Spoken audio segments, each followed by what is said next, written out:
ಗ್ರಹಗಳಿವೆ. ಇದು ಮಾನವನ ಹೃದಯ. ಇದು ಮುಷ್ಟಿ ಆಕಾರದಲ್ಲಿ ಇರುತ್ತದೆ. ಇದರಿಂದ 4 ಕವಾಟಗಳಿವೆ. ಎಡಭಾಗ ಪುರುಷ ಮತ್ತು ಬಲಭಾಗ. ಇದು ಮಾನವನ ವಿಸರ್ಜನಾಂಗ. ಇದು ಮೂತ್ರಜನಕಾಂಗ. ಇದು ಮೂತ್ರನಾಳ. ಇದು ಮೂತ್ರಕೋಶ. ಇದು ಮೂತ್ರದ್ವಾರ. ಇದು ಯುರಿಥ್ರಾ. ಇದು ಹೂವಿನ ಭಾಗಗಳು. ಇದು ಹೂವು. ಇದು ಕಾಂಡ. ಇದು ಎಲೆ ಮತ್ತು ಇದು ಬೇರು. ಇದು ಮೇಣದಬತ್ತಿ. ಇದು ಗಾಳಿಯಲ್ಲಿ ಆಕ್ಸಿಜನ್ ಇದೆ.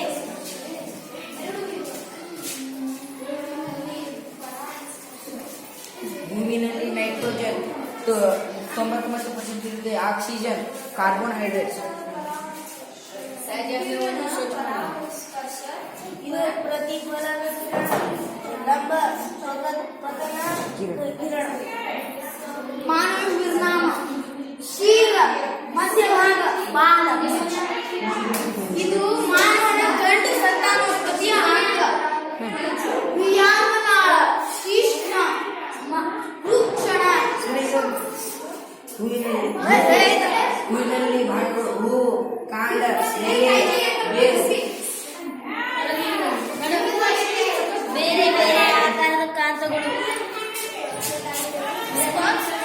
ಹೂವಿನಲ್ಲಿನ ಪರಾಗಸ್ಪರ್ಶ. ಇದರಲ್ಲಿ 2 ವಿಧಗಳಿವೆ. ಅವುಗಳೆಂದರೆ ಪರಾಗಸ್ಪರ್ಶ, ಪರಕ್ರಿಯ ಪರಾಗಸ್ಪರ್ಶ. ಇದು ಯುಗ್ಮಜ. ಯುಗ್ಮಜ ಉಂಟು ಮಾಡುವುದಕ್ಕೆ ಪರಾಗಸ್ಪರ್ಶ ಉಂಟು ಮಾಡುವುದು ಮತ್ತು ಅಂಡ.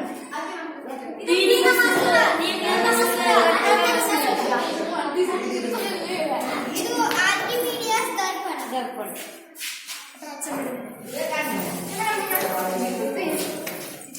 ಬೇರೆ ಬೇರೆ ಆಕಾರದ ಪ್ರಾಣಿಗಳು ಇವೆ.